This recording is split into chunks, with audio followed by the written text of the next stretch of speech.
पूरे जौनपुर को क्यों आप बदनाम कर रहे हो? 20 गांव में 4000 किसानों में से लगभग 1000 किसानों को इनको बिना मुआवजे दिए बेचारे वो किसान डेथ कर गए। क्यों जो है बाधित था? किस लिए कोई जनप्रतिनिधि इसमें हाथ नहीं डाला? कोई नेता मंत्री हर 5 साल में आते हैं, चुनाव में वोट रोज की कर रहे हैं। प्रिया सरोज ने वक्तव्य किया था कि रिंकू सिंह से जो शादी की बात कर रहे हैं आप, रिंकू सिंह से शादी मैं कर रहा हूँ। रिंकू सिंह जो है किसान के बेटे हैं। ये बताइए, जिस क्षेत्र के आप सांसद हैं, जिस क्षेत्र के आपके पिता विधायक हैं, उस क्षेत्र के 1000 किसान बिना मुआवजे के जो है डेथ हो गया। उनको मुआवजे की प्रतीक्षा करते करते वो मर गए। किसी किसान की औरत, माँ, बेटी, सबका किसी का शादी नहीं हुआ। किसी का माँ अपना मंगलसूत्र रखा है, कोई झुमका रखा है, कोई बाली रखा है किसानों के। तूफानी सरोज सांसद प्रिया सरोज का आप नाम ले रहे हैं। इनकी शादी में जहां से इनका दिल्ली में जो घर मिला इनको सरकारी, वहां से लेके इनके बारात घर तक जहां भी इनकी शादी होगी वहां तक किसानों का पोस्टर लगा देंगे हाय हाय का नारा के साथ। अब सामने आ रही है, आप किस तरह से देख रहे हैं पूरे मामले को, क्योंकि काफी लंबे समय से संघर्ष चला है, तो आपको मुआवजा मिल रहा तो क्या है? देखिए, कल माननीय जिलाधिकारी महोदय जो है कल बैठक भी की और इससे पहले जो है 27 नवंबर को उन्होंने हमें जो है पत्र दिया था, जिसमें भाई आप किसान अगर सहमत होते हैं रेट को लेकर, अगर उनकी सहमति बन जाती है तो हम लोग मुआवजे की प्रकरण में आगे बढ़े। उसके बाद उनके जो पेपर था उस पर जो है किसान मान गए और सहमति अपना दे दिया। कल जिलाधिकारी महोदय ने कल बैठक किया और स्वयं आके अपने जो है डोभी ब्लॉक पर जो है सभागार में बैठक हुआ। बैठक में किसान इकट्ठा हुए और लगभग 98% से ज़्यादा लोगों ने मुआवजा लेने के लिए सहमति उनको दे दिया है डीएम साहब। और आज डीएम तारीख लगा हुआ था, डीएम साहब ने जो है 27 तारीख को 3 गाँव की फाइल जो है ऑर्डर अवार्ड के लिए भेज रहे हैं। अब अवार्ड बनेगा आगे जो है। ये बहुत अच्छा प्रकरण रहा है, जिसमें अभी जो काम चल रहा है कि हाँ किसानों को ये लग रहा है कि अब हमें मुआवजा मिलेगा। ये 2012 के प्रकरण से वाराणसी और आजमगढ़ मार्ग का निर्माण होना था 2012 के प्रकरण से, जिसमें 16 किलोमीटर का सड़क जो है बाधित है और राष्ट्रीय राजमार्ग ने किसानों को दोषी बना दिया और किसानों को ही ऊपर ही थोप दिया कि जनपद जौनपुर के किसान मुआवजा नहीं ले रहे हैं। अरे भैया, जनपद जौनपुर में 60 लाख 65-70 लाख लगभग आबादी है। पूरे जौनपुर को क्यों आप बदनाम कर रहे हो? 20 गाँव में 4000 किसानों में से लगभग 1000 किसानों को इनको बिना मुआवजे दिए बेचारे वो किसान डेथ कर गए, वो मर गए जो है। लेकिन उनको जो है मुआवजा नहीं मिला, वो प्रतीक्षा करते करते मर गए। ये रेट फिक्स नहीं कर पाए कि हमें क्या रेट देना है। ये जो है मुकदमेबाजी में पूरे किसानों को फंसाया। तो कम से कम एक आस जग गया है कि 27 तारीख को इस पे जो है डीएम साहब ने बोला है कि फैसले पे हम ऑर्डर करेंगे जो है अवार्ड बनने के लिए। लेकिन यह जरूर पूछने की बात है कि आखिर इतने दिन से प्रकरण क्यों जो है बाधित था? किस लिए कोई जनप्रतिनिधि इसमें हाथ नहीं डाला?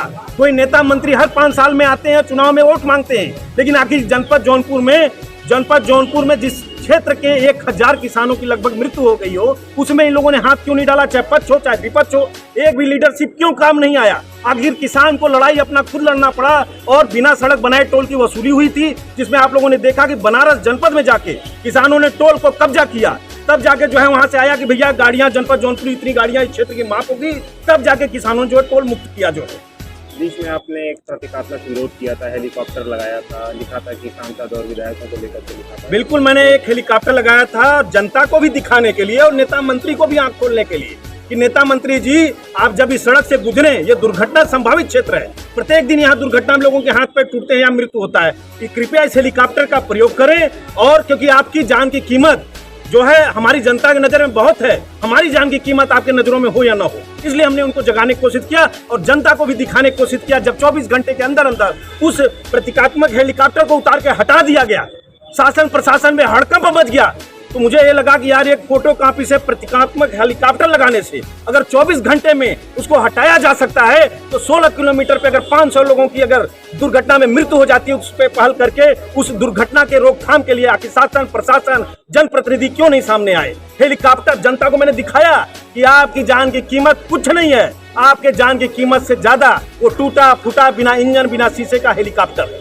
आपके यहाँ के स्थानीय विधायक है तूफानी सरोज, सांसद भी है प्रिया सरोज, क्या कभी उनसे शिकायत की थी इस चीज की? क्या ये बताइए, जिस क्षेत्र में मरने के बाद द्वार करने लोग आते हैं और आके ये बताते हैं ढांढस हमने दिया, यहाँ पे ट्रक कुचल दिया, लेकिन ट्रक क्यों कुचल रहा है? सड़क बाधित है, अधूरा सड़क है, उनको इतनी जानकारी है, सब कुछ है, हाथ ही नहीं कोई डालना चाहता। और रही बात आप प्रिया सरोज की कर रहे हैं, प्रिया सरोज ने वक्तव्य किया था कि रिंकू सिंह से जो शादी की बात कर रहे हैं आप, रिंकू सिंह से शादी मैं कर रहा हूँ। रिंकू सिंह जो है किसान के बेटे हैं ये बताइए, जिस क्षेत्र के आप सांसद हैं, जिस क्षेत्र के आपके पिता विधायक हैं, उस क्षेत्र के 1000 किसान बिना मुआवजे के जो है डेथ हो गया, उनको मुआवजे की प्रतीक्षा करते करते वो मर गए। किसी किसान की औरत, माँ, बेटी, सबका किसी का शादी नहीं हुआ, किसी का माँ अपना मंगलसूत्र रखा है, कोई झुमका रखा है, कोई बाली रखा है किसानों के घरों में।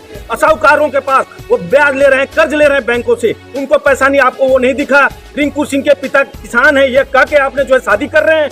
मैं ये आप लोगों को बता देना चाहता हूं कि मुआवजा अति शीघ्र इनको देना होगा, क्योंकि इन्होंने 2024 के सर्किल रेट से किसानों को बोला है कि हम दे रहे हैं, किसान उस पर सहमत हो गए हैं। लेकिन अगर इन्होंने मुआवजा अति शीघ्र नहीं बांटा तो हम लोग बता रहे हैं, हम लोग जनप्रतिनिधि को भी घेरेंगे। और जो आप तूफानी सरोज सांसद प्रिया सरोज का आप नाम ले रहे हैं, इनकी शादी में जहां से इनका दिल्ली में जो घर मिला इनको सरकारी, वहां से लेके इनके बारात घर तक जहां भी इनकी शादी होगी, वहां तक किसानों का पोस्टर लगा देंगे हाय हाय का नारा के साथ। अब मुआवजा मांगते हुए किसान, जितने किसानों की मृत्यु हुई है उन किसानों का पोस्टर लगा देंगे उनके जो है शादी के मंडप तक जो है।